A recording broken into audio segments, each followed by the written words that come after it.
Welcome to Waking Up with AI, a podcast from Paul Weiss, featuring your hosts Katherine, Forrest, and Anna Gressel.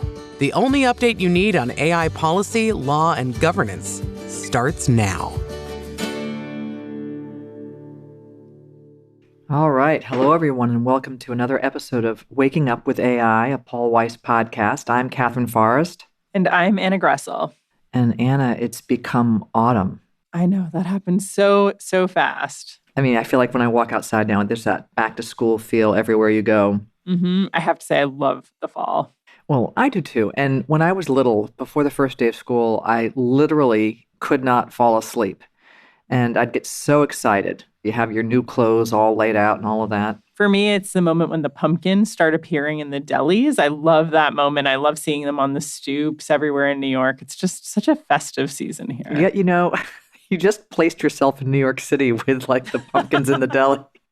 All right. So today's topic for our audience is AI and the board of directors. Yep. And as AI has become a key topic for so many industries, there are a ton of companies. Yeah, and so many regulators. And it's really important to make sure that your board knows what the company is doing so they're kept appropriately informed and just that they're educated about the key things they need to know regarding AI. Right. And our audience is really a mixture of people, some of whom deal with boards on a regular basis and some who don't. So let's start with a question of why. Why it's important to keep boards informed about the AI usage at their companies. And then let's go on to the what and the how. Yep, I think it's always good to start with the why. So let's dig into that a little bit. Boards of directors are responsible for the ultimate corporate oversight of a corporation. They have obligations to the company, to the owners of the company, and that can be the shareholders or investors.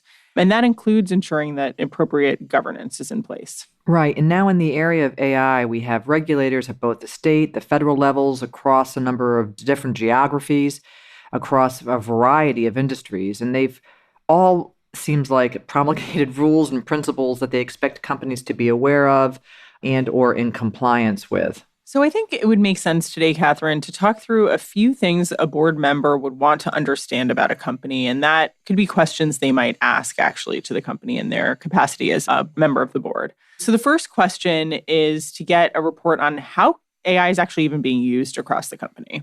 It's really so important. Knowing the how or even whether AI is being used is an important starting point, because then from that, you can look at the issues, the risks, and the responsibilities that might follow. Yeah, and we see companies brief boards at all levels of maturity. I mean, some are really not using AI, some are using a ton of AI, and I do think that's very critical context for the board to have, because part of the board's understanding of the company's usage of AI is to understand actually how AI fits in with the company's strategic plan and its value alignment in terms of its tech investments more broadly.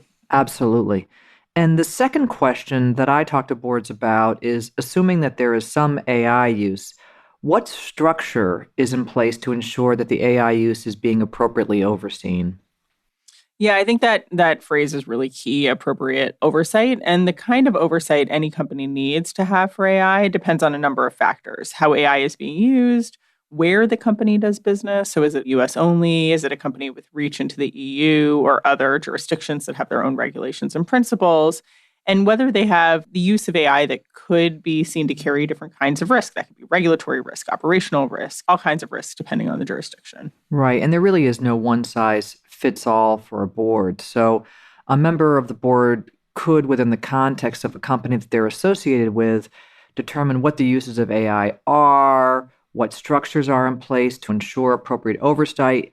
And then the board member might want to ask what systems are in place to test the AI tools for accuracy, fairness, and efficiency. They don't have to become, by any means, experts in the engineering, but just ensuring that there are appropriate systems in place for ensuring that the AI tools are accurate, fair, and efficient, I think, is an important additional consideration. Yeah, definitely. And a third issue for boards to get their arms around are just a basic understanding of the regulatory frameworks applicable to AI in their particular industry of operation, but also, again, within the geographies in which that company conducts business. Right. And it's important to emphasize that a board member doesn't have to be, as I've said, an expert in the engineering, nor do they have to be an expert in the granular nuances of the White House executive order, the EU AI Act, the California AI bills that we'll talk about in another episode, the Colorado laws, what's happening in other far-flung jurisdictions. They don't have to be expert in all of that, but they need to have a sense of where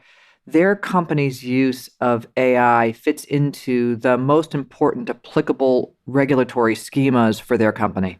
Yeah, and I think it's also important to recognize there are differences in how companies are organized and the different legal frameworks that will apply to them based on their size, whether they're publicly traded. So a board of a publicly traded company would want to have a general understanding of the kinds of questions to ask and information that's relevant to their compliance with SEC rules and regulations, and that might include disclosure requirements. Yeah, and in pharma, of course, there's the FDA, and so many companies have particular regulatory schemas that they have to keep abreast of. Yeah, now AI is really becoming its own type of regulatory scheme. So the fourth area for boards to understand and ask questions about is AI risk. And, if AI is being used, how are risks being assessed by the company? How are they actually being addressed? I mean, if you think about our episode we just did on mitigations, that's a key part of that question.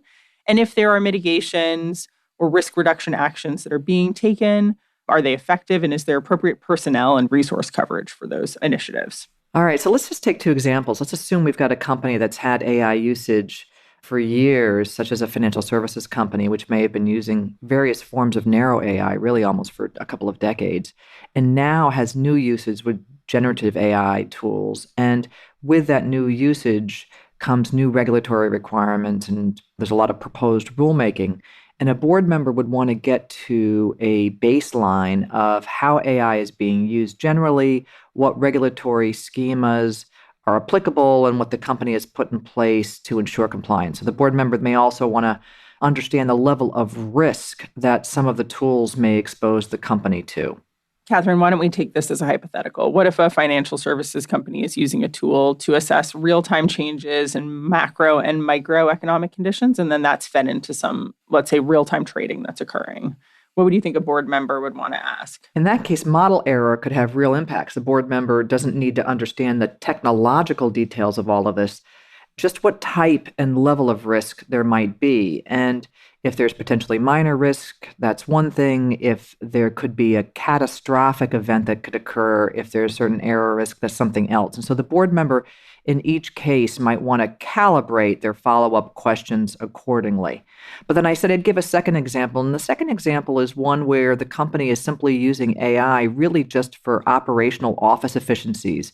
For instance, some ChatGPT type usage to assist with drafting emails and drafting some marketing materials. That's an entirely different level of risk.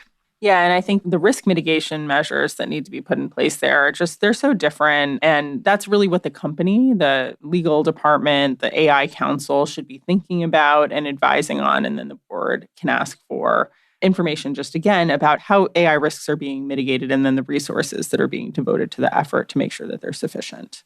Right. And then another question I think for board members is what use cases are being used in the industry in which their company sits, and trying to understand what the competition is doing with AI and why, just to ensure that they've got sort of a sense of the overall environment, where they fit, how their strategic plan may be implicated, et cetera. And another question that we don't always talk about as lawyers, but I think is really critical for boards and for companies generally is, what is the impact of AI usage on the workforce? Is it going to be a job eliminator? Does there need to be reskilling for personnel or hiring initiatives? I mean, it's a huge driver of transformation, but sometimes that also means transformation and workforce change. And we've seen real efforts in that area by some companies that are being forward-thinking. That's right. And really, these are seismic shifts that are happening in the business landscape all around us with AI. And it's just so important that boards ask the right questions to educate themselves and keep abreast of everything. Yep. And boards don't have to become AI engineers. That is not at all what we're saying.